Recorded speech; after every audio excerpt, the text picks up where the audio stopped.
Shri Guru Charitre, Chapter 19. Gurunath's Grace on the Yogini Ganas. This chapter describes the Audumbar Vriksha Mahima. It also narrates about the special worship which was being done by the Yogini Ganas to Gurunath every day. Gurunath shows Prayaga, Kashi and Gaya to Ganganuja and makes him complete the whole pilgrimage within just a single day. Sri Narasimha Saraswati later announces that he was leaving from there. He comforts the Yogini Ganas that he would continue to be present there only in his subtle form and will be answering the prayers of all his devotees. Namdarak asked Siddhamuni why Sri Narasimha Saraswati was always more fond of the Audumbar tree and why was it so significant. Siddhamuni explained as follows. Due to the curse of sage Durvasa, Lord Vishnu had to take 10 incarnations on the earth. The curse was of course a boon to the world. When Lord Vishnu manifested himself as Narasimha in Narasimha Avatara to protect Prahalada and for destroying Hiranyakashipu, he had to make use of his nails or claws to kill him. He tore open the belly of Hiranyakashipu with his claws. In the stomach of Hiranyakashipu, there was the Kalakuta poison. The nails of Sri Narasimha were drenched with the poison when he tore the stomach and entrails of the demon. As a result, Narasimha's nails were seething with great heat and pain. Goddess Lakshmi, seeing the suffering of the Lord, plucked some fruits from the Audumbar tree which she happened to find nearby. The Lord stuck his nails into the fruit deep into its pulp. The Lord's pain was assuaged instantly by this. The Lord was immensely pleased and blessed the Audumbar tree and said it would from then onwards be as powerful on earth as the Kalpavriksha in the heavens. He said that whosoever would worship the Audumbar tree would get all desires and wishes fulfilled. Thus the Audumbar tree had become a wish-fulfilling tree from very ancient times. Sri Narasimha Saraswati wanted to make it holier. Therefore, he chose to be always seated under the Audumbar tree. Seated under it, apart from granting the fulfillment of the worldly desires of his devotees, he used to shower spiritual grace and uplift them spiritually. Thus, the Audumbar tree had come to acquire heightened spiritual powers too. As already said earlier, near Amareshwar on the bank of river Krishna, there was the Shakti Tirtha, wherein lived many yoginis, numbering about 64. Every day by noon, they all used to come to the Audumbar tree to worship Sri Narasimha Saraswati and then return to their place unseen by any. Some people were curious to know all about Sri Narasimha Saraswati as to what he ate, how he got his food, what he did, and who all came to him, etc. One, by name Ganganuja, a poor farmer, was asked to keep a secret watch upon Sri Narasimha Saraswati and find out the facts. Ganganuja was a very guileless, simple-hearted and devout person.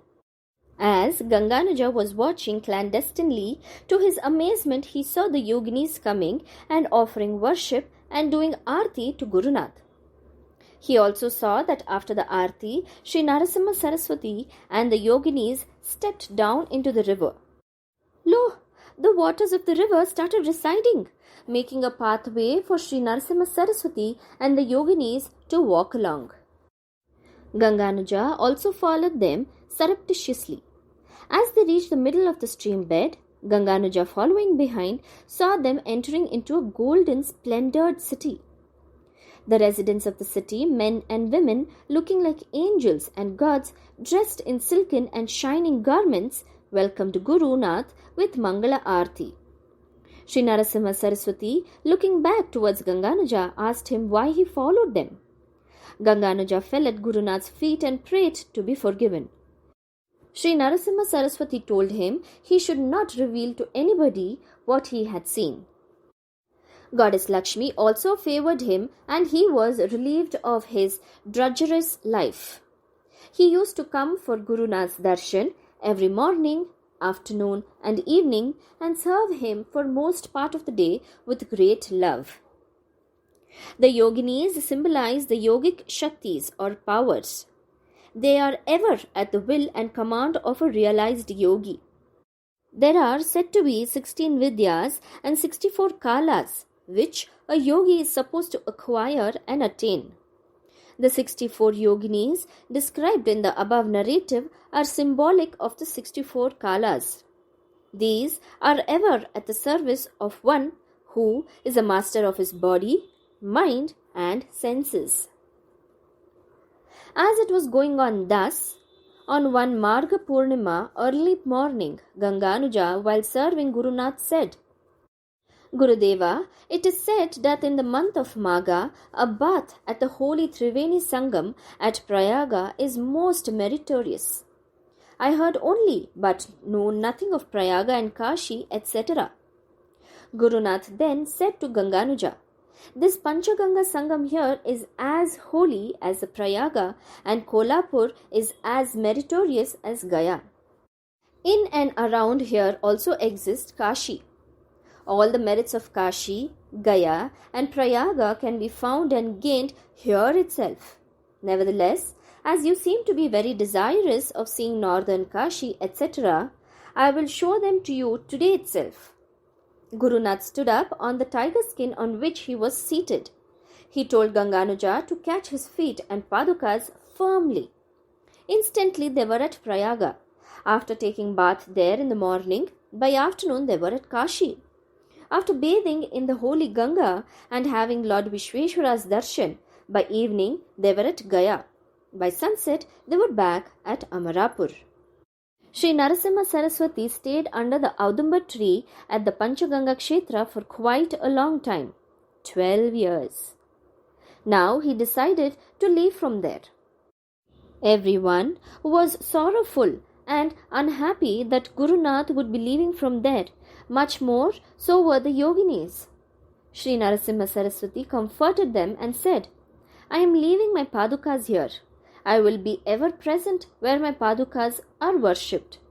Whatever wishes be prayed for by offering worship to the padukas, they will be granted and fulfilled.